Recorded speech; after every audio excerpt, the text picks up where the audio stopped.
babies do not have control over their bladder at all. So with elimination communication, they make a cue and you as a parent respond to their needs. It is not toilet training in any way, shape or form. When they go, whether they've got a nappy on them or whether they go to the toilet, whether they have a potty, whether they have like a little top hat type potty for EC. It's a very different mechanism to toilet training. Toilet training cannot happen usually until about 18 to 24 months plus.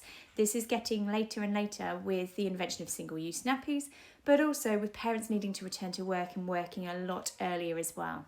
Back in the 1950s, 40s and before that, the average age to have toilet trained a child was about 18 months, if not earlier. Physiologically speaking, so thinking about biology, around about 18 months for mums who have cloth bum babies, they start noticing an increased chance of flooding. So that's where they absolutely saturate their nappies. And that's because about 18 months old, their bladder starts increasing in terms of capacity and what they can actually hold.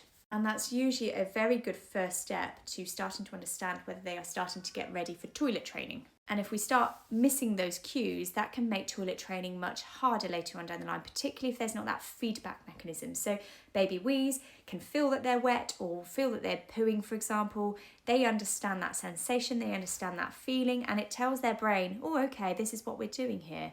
The problem with single-use nappies is they're so ultra absorbent that it draws the moisture and they don't often know, they don't have that feedback mechanism to actually understand when they're passing urine or when they're opening their bowels. Toilet training is usually a two-way street. So in the sense of usually it's led by the parent in some way, shape or form, or the childcare setting. And the child is taught that where they need to go, so on a toilet, for example, on a potty, that is where they need to start going. They are often rewarded in some way, shape or form. Often there's things like star charts or chocolate buttons, for example. Praise is often given at that stage. Children are actually praised and motivated to hold their bladder, to hold in their feces until they can go. Elimination communication, there's none of that whatsoever. The child makes a signal, a cue with their hands, with their face, whatever it is. Maybe it's straight after feeding because that's just when they generally go, more often than not. And they're not praised for it. They're not rewarded. They're not told that you have to hold it. They're not saying that you need to hold on to that bladder or that full bowel. All that happens is they are just placed onto a toilet or a potty. And that elimination will happen wherever it happens, whether that's in a nappy, whether that's on the floor on the way to the toilet, whether that's in a potty, whether that's on the toilet, for example. There is no control from a parental perspective with elimination communication. The child sends a signal, the parent responds, places them onto a potty or a toilet. The baby can't hold onto it, they are physiologically unable to. That will mean going to the toilet very regularly. You know, you're talking sort of sometimes 4 or 5 times an hour potentially, particularly in between naps.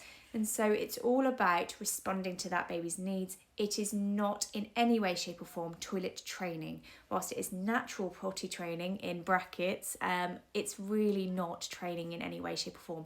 But doing elimination communication can really help because of that feedback mechanism, because they're used to the toilet, because they're not scared of it. They're not scared of flushing that toilet, because they're already used to going to the toilet a few times a day. It makes, when it comes to toilet training, far easier once they are physiologically ready, when they can start holding their bladder capacity a little bit more and where they can start taking longer in between going to the toilet as well. But that is around about 18 months from a physiological capacity perspective.